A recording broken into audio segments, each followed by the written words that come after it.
সাকিব তো world one of the finest allrounder. আমরা সবাই টেনশনে আছি এই জন্য যে আমরা একটা ম্যাচ হেরেছি। আজকের ম্যাচটা খুব গুরুত্বপূর্ণ আমাদের জন্য এবং আমাদের এই জানেন যে টি-20 আমাদের একটা সিলেকশন টিম আছে।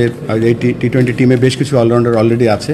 আর সাকিবের ব্যাপারটা বলছি, সাকিব তো world one of the finest allrounder এবং আমরা আশা করব সাকিব ফিট থাকবে এবং ভালো ক্রিকেট খেলবে। জি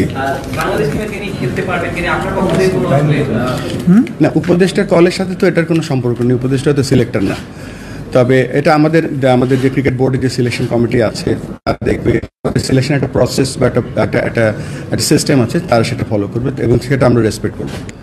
আমাদের এই আজকের আলোচনার ওয়ান অফ দ্য মেজর জায়গা ছিল সিএফও নিয়োগ করা, বাট আমাদের এই ফাইন্যান্সিয়াল যে ব্যাপারগুলো কত ট্রান্সপারেন্ট রাখা যায় আমরা চেষ্টা করব এটা ওয়েবসাইটের মাধ্যমে যতটা ক্লিয়ার রাখা যায়। এন্ড অফ দ্য ডে ক্রিকেটের টাকাটা বা ক্রিকেটের যে আয় সেটা কিন্তু ক্রিকেটের জন্য, আজকের ক্রিকেটের জন্য, যে ছেলেটা আরও 10 বছর পরে বাংলাদেশে জন্মগ্রহণ করবে তার জন্য।